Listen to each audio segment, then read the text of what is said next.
Sa pagsisimula ng taong ito, maraming mga bagong motorcycle scooter ang inilabas ng iba't ibang mga branch sa iba't ibang bansa na unti-unti nang dinadala ngayon sa Pilipinas, kagaya na lamang ng kararating lang na bagong Yamaha NMAX Turbo 2025 model. Hindi pa man masyadong nasisilayan ng marami ang bagong modelong ito, ay may mga bagong motorsiklo pang inilabas ngayong taon ng iba't ibang mga brand na mas maganda pa raw sa Yamaha NMAX, at yan ang iisa-isahin natin ngayon. Ang mga motorsiklo na siguradong mapapabilib ka na lang sa ganda ng mga format, mga katangian na dinadala ng mga ito, kasama ang mga kabuang presyo ay aalamin natin. Pero bago yan, syempre, kung bago ka pa lamang po dito sa ating channel, ay huwag kalimutang pindutin ang subscribe button pati na ang notification bell para naman ma-update kita lagi sa ating latest video upload.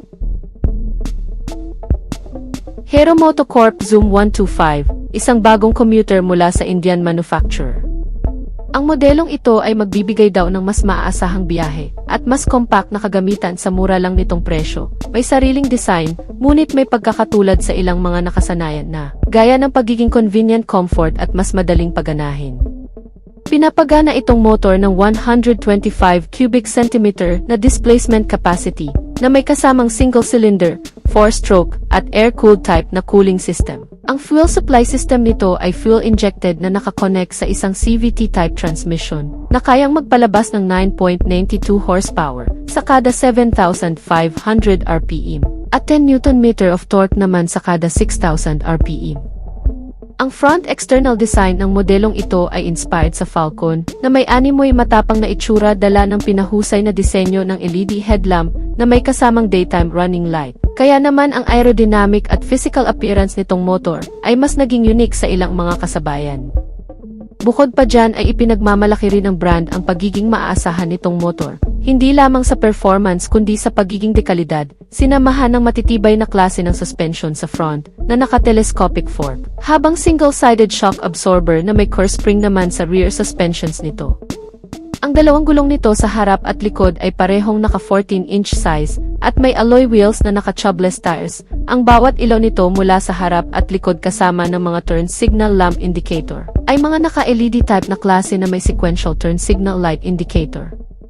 Bukod pa dyan, nilagyan din nitong motor ng isang bulsa sa harapan at underseat compartment storage na lagayan ng gamit at isang front footboard na pwedeng pagkargahan ng malalaki pang gamit.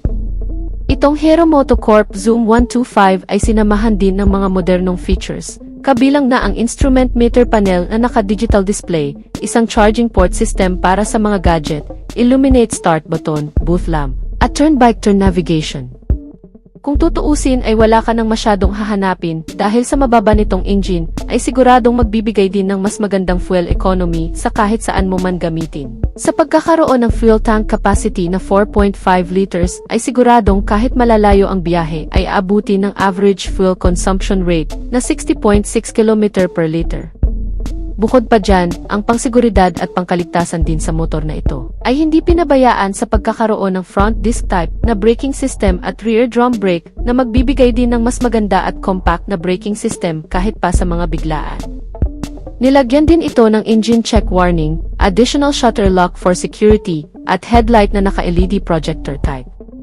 Inilabas pa lamang itong motorsiklo sa bansang India sa dalawang klaseng variant na pagpipilian, sa presyo na nagkakahalaga ng 86,900 rupees hanggang sa 87,900 rupees na kung direkta natin i-convert sa Philippine peso, ito ay aabot ng 58,900 hanggang sa 60,000 pesos lamang sa Pilipinas.